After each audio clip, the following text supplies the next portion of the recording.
Well, we of the planning committee have been looking forward to this day for a long, long time. And we wondered among ourselves who would come, how many would come. And so it's just delightful to see a pretty full sanctuary here. I'm going to introduce Dahr Jamail, who is an award-winning journalist and author who for 10 years or so has reported on climate-caused disruption and the environment. Many of you may be familiar with his climate dispatches and other articles in Truth Out, and with his newest book, End of Ice, Bearing Witness and Finding Meaning in the Path of Climate Destruction. By the way, his book is for sale out here at the book table, and he will autograph it for you. Prior to his climate focus, Dahr was one of the few unembedded and therefore unprotected journalists to report extensively from Iraq during 2003 to 5. This reporting and consequent books led him to being called the conscience of American war reporting. The list of his many writings, awards, and television appearances is very long. You can find his biographical data in Truth Out, Wikipedia, or the cover of his book, but I want to give you a more personal introduction to Dahr. Before becoming a journalist, Dahr was a mountaineer, mountain guide, and volunteer rescuer in Alaska's Denali National Park. He fell in love with this mountain and learned to know it intimately. Amidst the melting glaciers, he became acutely aware of the dramatic impacts of climate disruption that were already here. This profound experience remained with him for years, and then ultimately led him to write The End of Ice, which in turn led to our good fortune of having him here today with us. I first met Dahr in September 2007, when he and I and 58 others came to a beautiful camp on the Oregon coast for an intensive in ecology with Joanna Macy. It was called Seeds for the Future. On the very first evening of our 30 days together, Joanna asked Dahr to share some of his experiences in occupied Iraq. I knew from then on that Dahr was an extremely courageous, dedicated, and remarkable person. Since that intensive, I have been honored to have Dahr as my good friend. To me, The End of Ice is another silent spring, opening our eyes to what is already going on around us.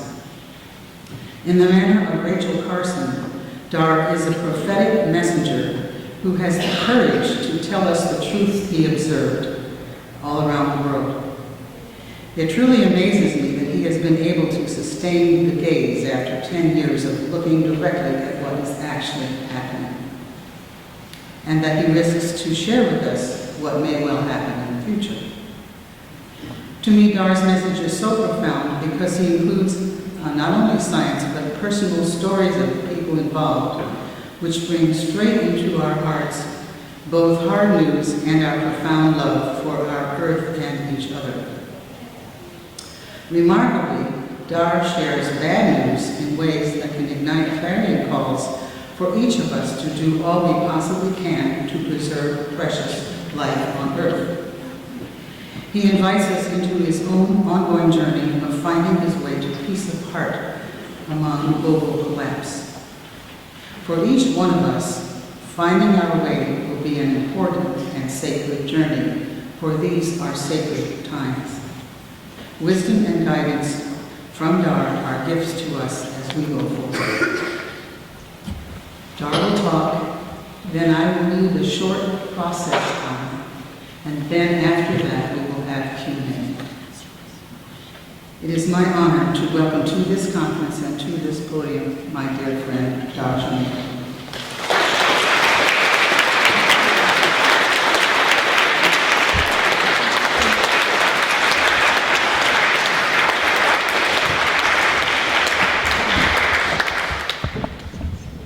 Thank you so much, Carolyn, very much. Carolyn reached out to me a ways back and checked on if I was if it might be possible for me to speak with you at this conference. And like she said, our friendship goes back a long ways, and we met thanks to our mutual dear friend, Joanna Macy.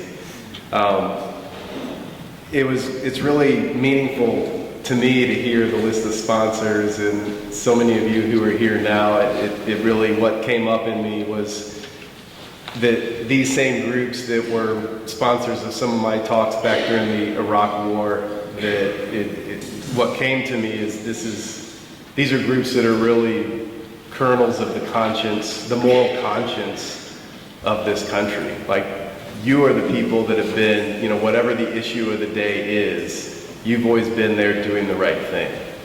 And so to be able to speak to you at this conference right now is really, it means a lot to me to be here, and I'm really grateful for it. And thanks all of you for... I'll speak up. That's as high as it goes.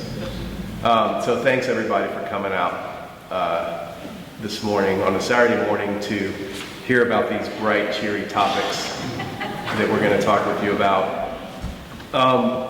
So my book came out in January, and it's really a culmination of almost a decade of climate reporting. And I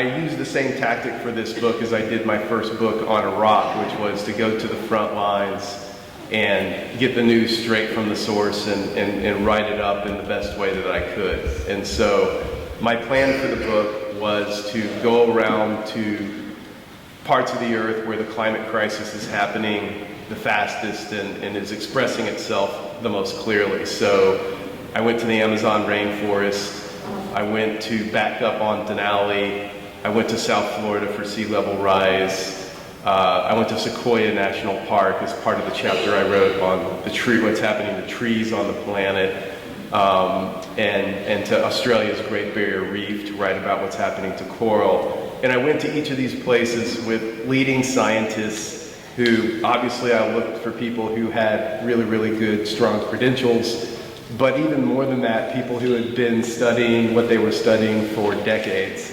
I wanted to talk with people who had long-term intimate relationships with the things that they were studying, i.e. that they cared very, very, very deeply about what they were studying. And to put it even more bluntly, that they loved that part of the earth that they were studying.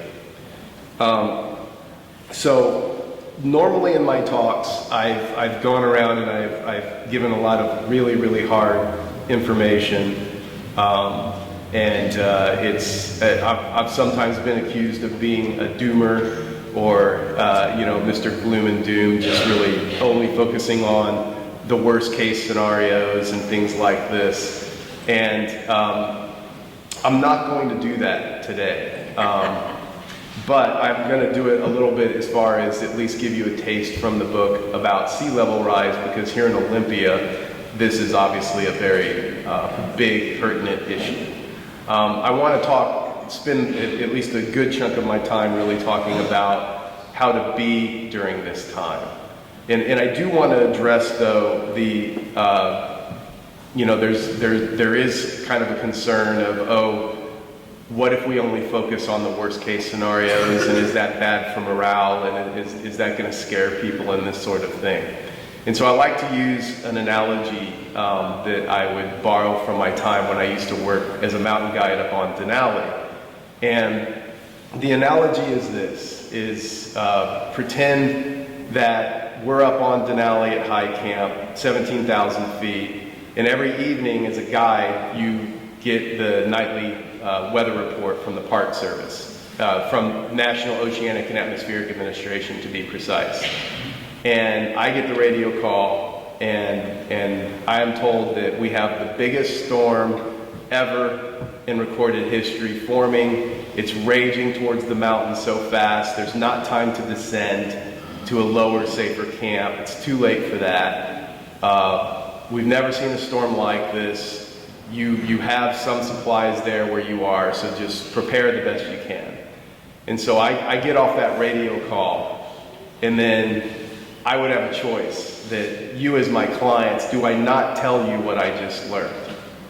Well, of course I am morally obliged to tell you, And of course you would want to know. And then during which time, I would divide up the group and say, okay, you folks are gonna, check out our food and fuel supplies, and let's get dialed in on what we have and how long we can stretch it. And then you folks, we're gonna work together and double pole the tents and build up, double wall our snow walls and really hunker down and get ready for this thing.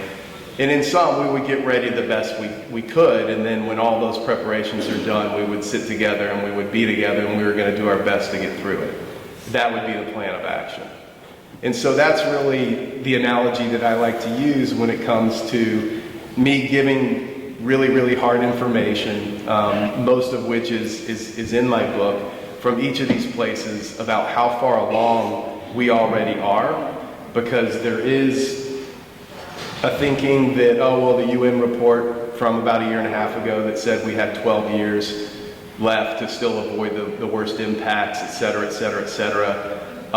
And I just want to impress upon you that we are already in the crisis. There is a huge amount of warming that's already baked into the system, according to many of the scientists that I've spoken with. And we need to really get our heads and our hearts around what that means. Because that's going to inform us in a way that we're going to start behaving very differently. Another analogy that I would use is, if I go to the doctor and I know that I have some form of cancer, and that doctor knows that I have stage 4 cancer of some kind, I need to know that. And that doctor is morally and ethically and legally obliged to tell me that. Because with that information, I'm going to make very different decisions on how I'm going to live my life. And I'm not here saying that we have stage 4 cancer as a planet, and for sure humans are going to go extinct. I don't think I can say that, and I know that I can't say that, and I don't think anybody can say that because we've never been here. We are in the 6th mass extinction event, but nevertheless, we remain morally obliged to still do the right thing and fight to protect the Earth with all the time that we have here now and with all the resources that we have to be able to act with. One thing that I went through working on this book, it was similar to what happened to me during my reporting in Iraq, was I became acquainted with the Elizabeth Kubler-Ross 5 stages of grief. Probably most people here are familiar with them. The 5 stages being denial, anger, bargaining, depression, and then finally acceptance. And when I really connected all the dots on the climate crisis after about 2.5 years of pretty intensive feature story reporting on it when I was with Al Jazeera over in Doha, Qatar, when I really understood the gravity of the crisis and how far along we already are and what was already baked into the system, that kind of punched me into the depression phase. And I had it all up here, but we all know the longest journey in the world is from here to here. And I literally went into a depression for several months. And, and then kind of started, I guess we can clap for that. But what really cured me of it wasn't that long after that I ended up moving to Port Townsend. And one of the main reasons I chose Port Townsend was its proximity to the mountains. And I started going up into the mountains as I've always done. For most of my adult life, most of the time I've oriented myself to live in proximity to mountains. First in the Rocky Mountains of Colorado, for a while up here. I went to Central Washington for a little bit. I could still see the tip of Rainier from part of the town there in Ellensburg. And then Alaska, as Carolyn shared, and then now back in Washington State, because the mountains are where I've always gone to really commune with nature and really find sanctuary and really listen. And that's a thing that came to me after working on this book, which is a theme that I'll get into in a little bit, but the extreme importance of really listening deeply to the earth at this time. I do want to give you one example from the book about how far along we are Actually yesterday, Carolyn and I were talking about it and decided that talking about sea level rise, because this is going to have huge impacts here on the community in Olympia and, well, you know, Puget Sound is in general. So I wanted to talk about that. I went to South Florida, as I mentioned earlier, to write about this topic.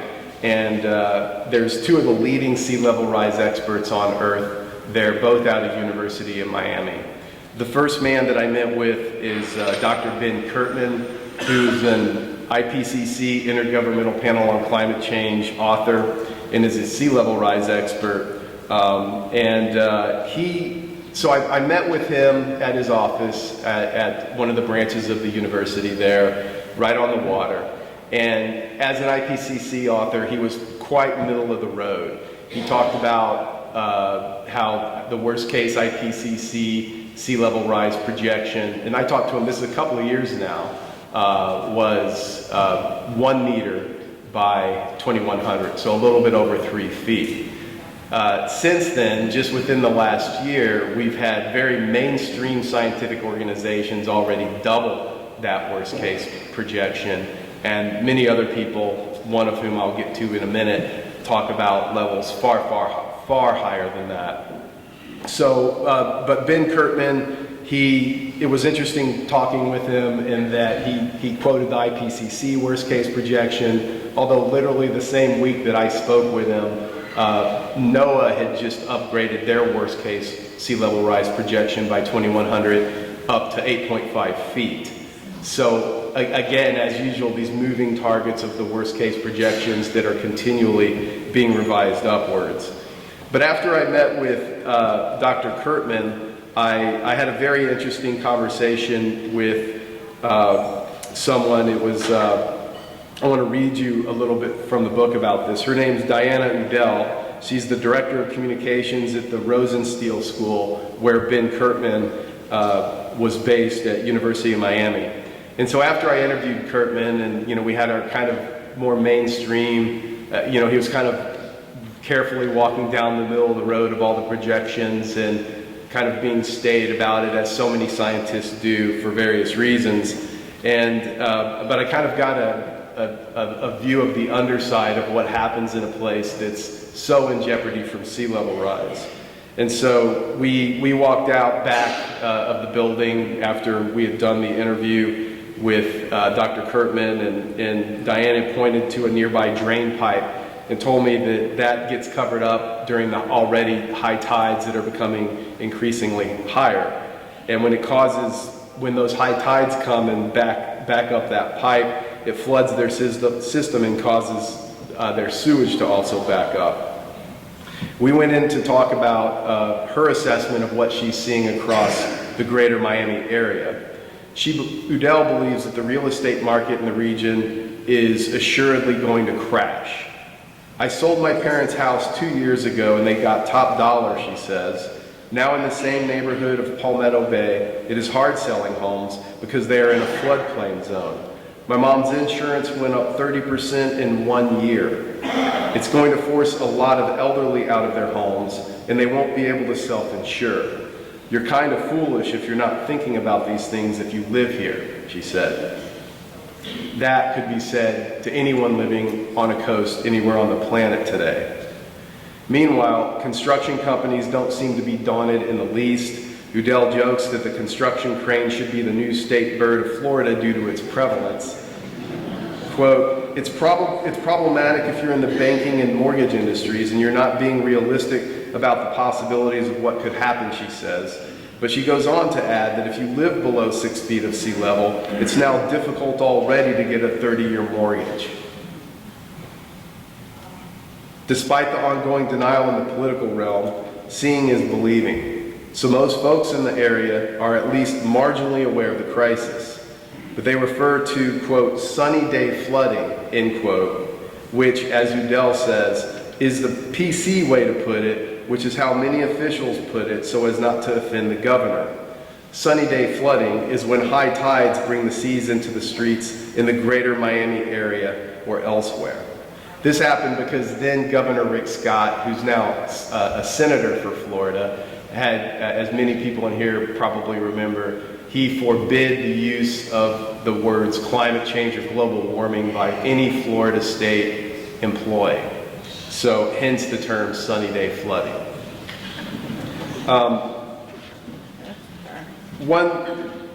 Another thing that I wanted, so what I did then after that is I went out on Miami Beach I got to meet with a man named Bruce Mowry, who was the city engineer.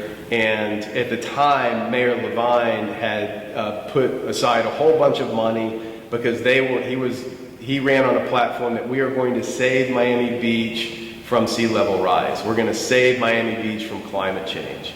And so Bruce Mowry was kind of his frontline engineer, and they were going around different parts of the city and raising some of the streets 3 feet. And he knew that that was basically, in theory, protection against some of the mid-level sea level rise scenarios, and wouldn't talk about the worst case levels. But some of the problems they were already encountering with this was, for example, in one area of Miami Beach, they had raised the streets 3 feet, and then there was a storm coupled with a high tide, and so a big high-rise condo building, the first floor flooded. And when the owners of that building went to get their insurance money from the insurance company said, "We don't have to insure you because that first floor is now a basement." So there's these unforeseen consequences that were already happening from these flooding problems, from obvious sea level rise impacts. Not that long after I met with Kurtman and Bruce Mowry, I went to University of Miami Coral Gables campus, and I met with a man named Dr. Harold Wanless, who's professor and chair of the University of Miami Department of Geological Sciences. He has a BA in geology from Princeton, an MS in marine geology from the University of Miami, and a PhD in earth and planetary sciences from Johns Hopkins University. So he's extremely well positioned to provide a holistic view of the climate crisis. And I met with him in his office, and Harold Wanless is one of these guys that as a journalist or anybody writing about the climate crisis, there's, to make a gross generalization, there's two kinds of climate scientists. There are those like Ben Kurtman, who, IPCC author, having to toe a political line. Usually funding and not getting funding is involved depending on how you're going to talk and how blunt you're going to be about the crisis. And you know these people because they'll just quote the IPCC projections, and they basically won't color outside the lines. And then you meet a guy like Dr. Harold Wanless.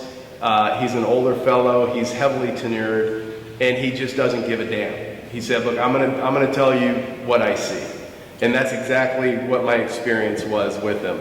And to give you a taste of that, I met with him. I met him at his office. I walked in. He says, "Here, sit down." I sit down at his desk, and I started recording the interview. And here's what happened: We've screwed ourselves, he says. We kicked the bucket. So he's being very subtle. We've gone off the cliff. 93.4% of the global warming heat we've produced is in the oceans, and half of that went in since just 1997. That is unbelievable. If we'd only gotten a hold of this when we knew about it in the 80s, we'd have less than half the problem we have now. Wanless, who has been watching things go from bad to worse for so long, is taken aback by the business as usual mindset of the general public. We have to stop doing this, he continues. With population increasing, with industrialization ongoing, and with the sad exuberance about opening the Arctic as an opportunity to get more oil and gas, shouldn't we be thinking, oh my God, what have we done? He pulls out the chart to show me how the IPCC projections for sea level rise are skewed too low because they underestimate the amount of melting in both Greenland and the Antarctic. As if to underscore that, just recall what happened in Greenland this last summer, as most of you are aware. Record levels of melting. Quote, they have the warming of the ocean being a fair percentage of their projections, and Greenland being small, and Antarctica being a minuscule amount of sea level rise, and that's incorrect, he says, about the IPCC. And it wasn't correct in their 2000 assessment either. There are political games going on in the IPCC, and their modelers can't look beyond the model. The IPCC only uses stuff in refereed journals, which is already 4 to 5 years outdated, and they cut off 3 years early for peer review. So it is at least 10 years outdated, and when I'm looking at stuff, that is happening today. Wanless sees the IPCC as, quote, consensus science, by which he means it always pushes toward the lowest common denominator, meaning the person with the lowest projections forces the sum of everyone else's projections downward. The people who lowball the projections are always influencing the assessment, downplaying how bad things really are. He sings the praises of Michael Mann, a leading climatologist known for helping create the hockey stick graph, current director of the Earth System Science Center at Penn State University, and James Hansen, because unlike the IPCC, they do, quote, look beyond the models at imminent reality and understand that sea level rise is happening much faster than the models suggest, because the models don't take into account most of the feedback loops we are seeing with the ice melt. End quote.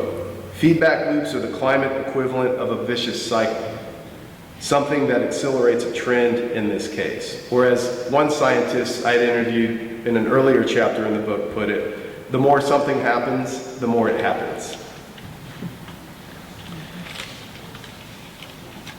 I want to skip ahead a little bit and read a little bit more about, just to give you an idea of how things are playing out in South Florida, and then I'll back out and take a brief look around the globe. Wanless shared a litany of horrifying facts with me.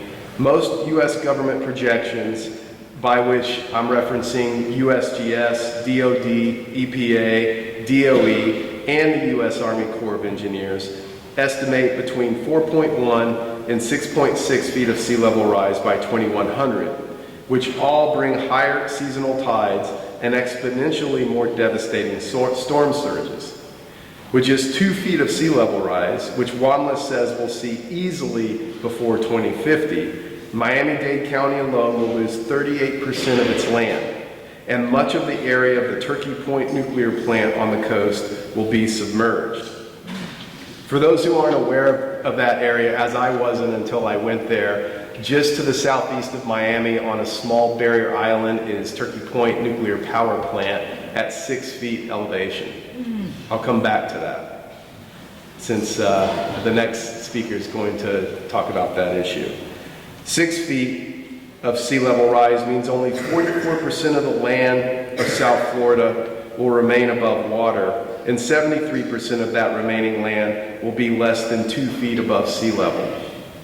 10 feet will mean a scant 9% of Miami-Dade will be dry.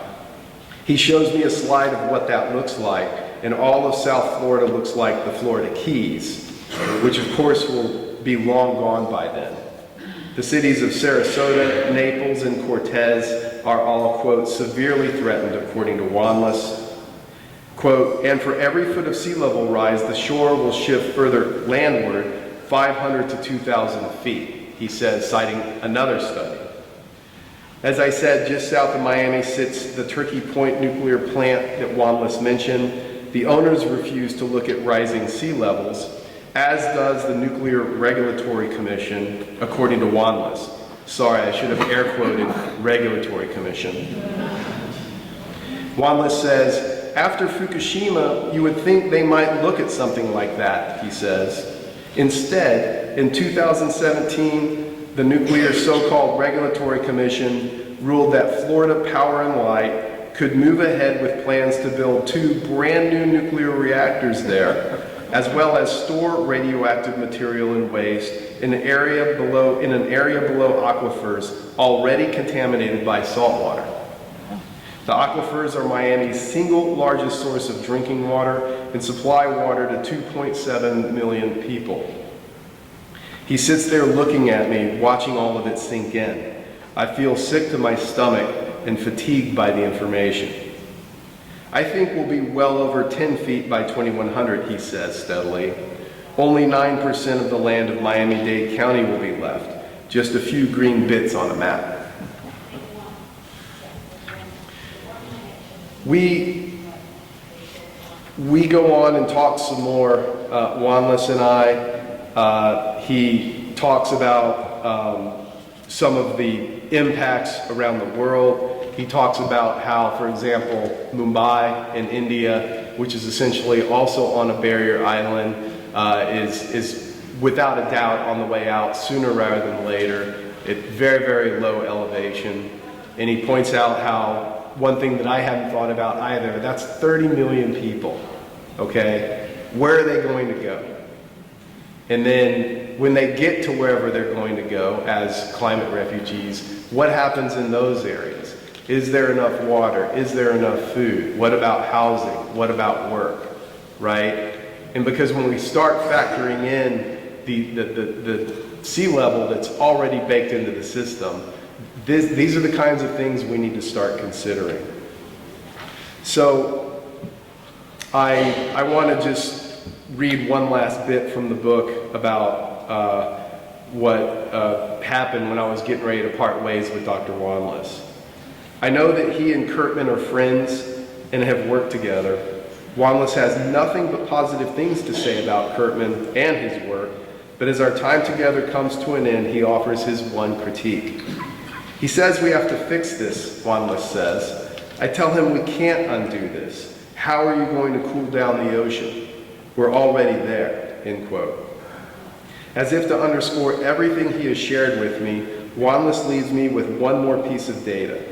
In the past, atmospheric CO2 varied from roughly 180 to 280 parts per million as the Earth shifted from glacial to interglacial periods. This 100 ppm fluctuation was linked with about a 100-foot change in the sea level. Quote, every 100 ppm CO2 increase in the atmosphere gives us 100 feet of sea level rise, he says. This happened when we went in and out of the Ice Age. I recall that since the Industrial Revolution began, atmospheric CO2 has increased from 280 to 410 ppm. It was 410 when I wrote this. Quote, that is 130 ppm in just the last 200 years, I say to him. That is 130 feet of sea level rise that is already baked into Earth's climate system. He looks at me and nods grimly. So let's think about briefly, what does that mean? If we have 130 feet of sea level rise already baked into the system. And he's pretty adamant about that, primarily because it's already in the atmosphere. There's no indication that global governments are going to react nearly with the ferocity that would be required to start seriously mitigating the crisis, coupled with the heat that's already in the oceans, bearing in mind that the last 5 years, each year has been a record warm year for the oceans, and this trend appears to be continuing. So 130 feet, that means every major coastal city on the planet is already gone.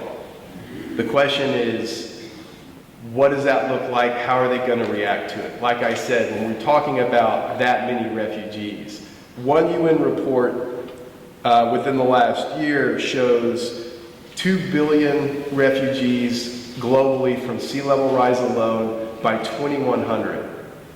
That's almost a third of the population of the planet today. 13 million of those in the United States alone by 2100, so roughly 80 years. It's probably going to happen before that. But let's just go with that. Think about that, get your head around that. If that's already baked into the system, how are we going to react? And so I want to share 2 examples, and I really appreciate that it was acknowledged at the outset here that we are on indigenous land. I live in Port Townsend, and it's a very, very progressive city. A lot of people there like to think it's the most progressive in the state. And, there's no, everyone understands the climate crisis. We're all largely on the same page politically. And yet, the best reaction the City Council of Port Townsend could come up with in regards to sea level rise was they had already voted in to redo electrical and sewage systems underneath Water Street, aptly named, which is our main street downtown that is at roughly 6 feet elevation, far less than that during high tides. And so a couple of years ago, anyone who was up in Port Townsend remembers that summer, Main Street was torn up as they were redoing all this infrastructure.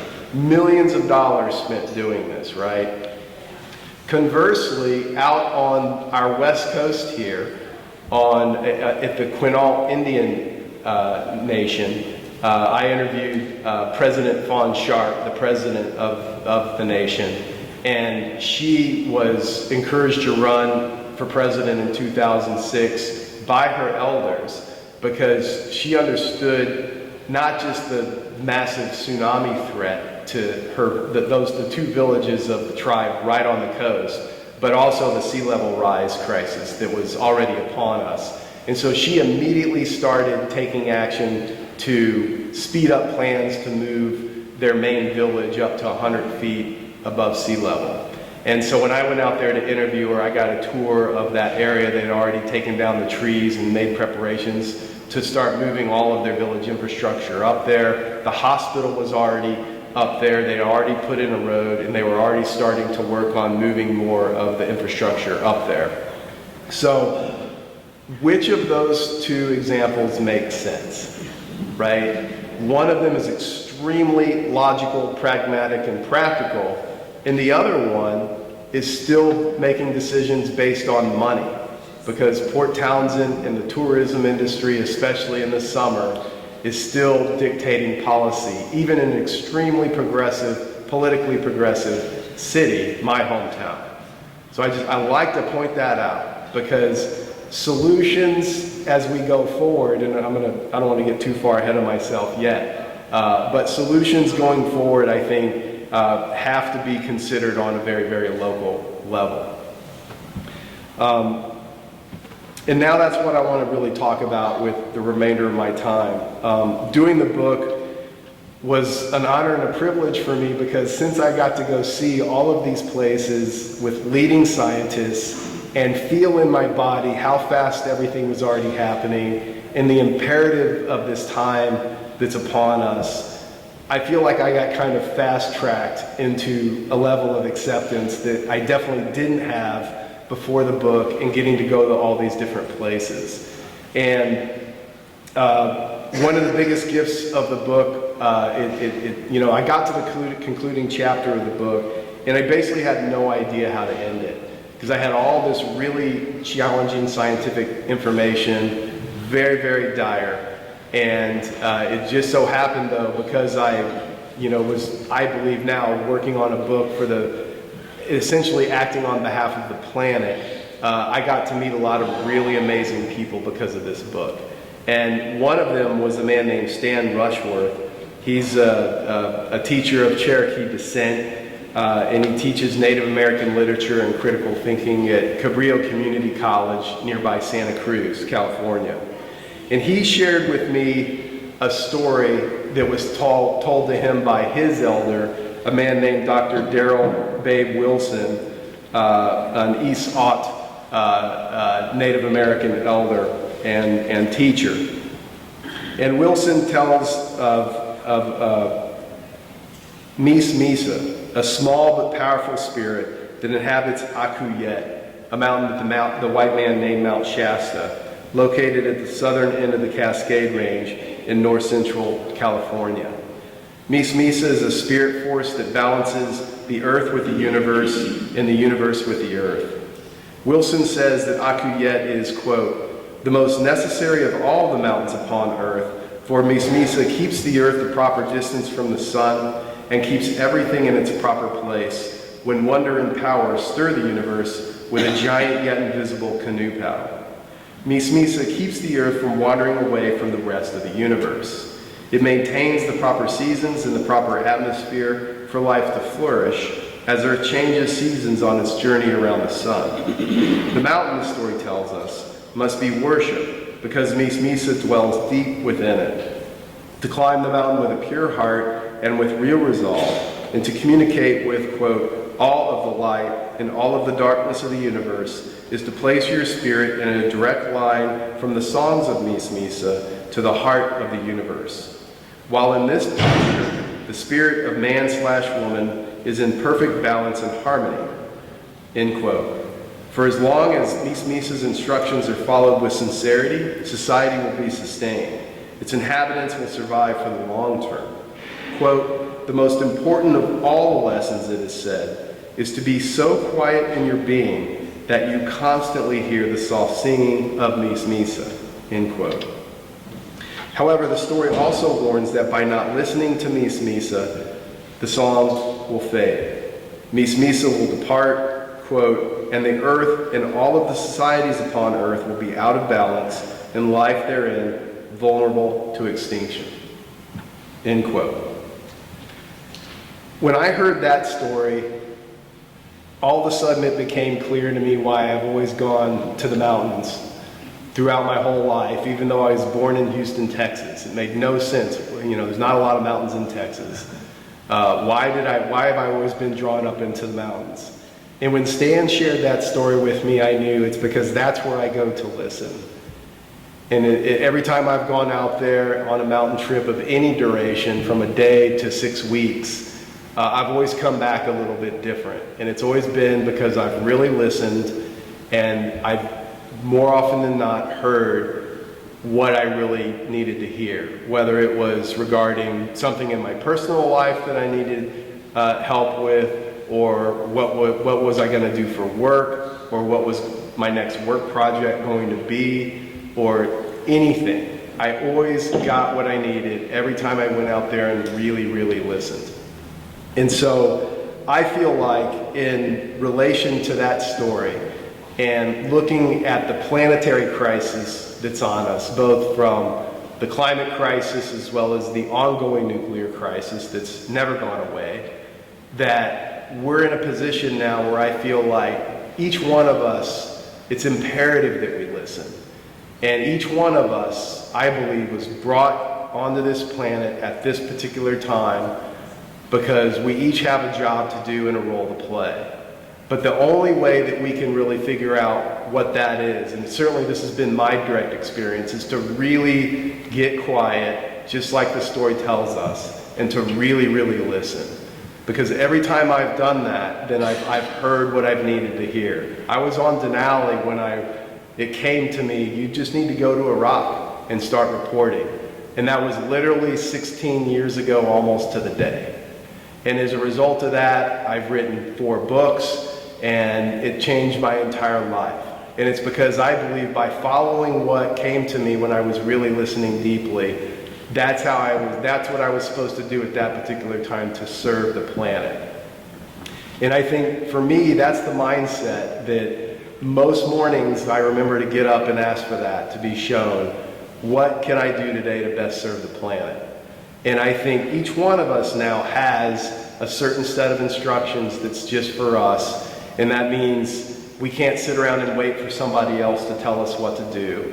We have all the information that we need, in that we know that we're in a crisis. So let's get really, really quiet and really listen deeply so that each one of us can hear what is the next thing that I need to do, that I feel really, really called to do, to work in service for the planet the best that I can. So with that in mind, I like to end my talk with leaving you with 2 questions to take away.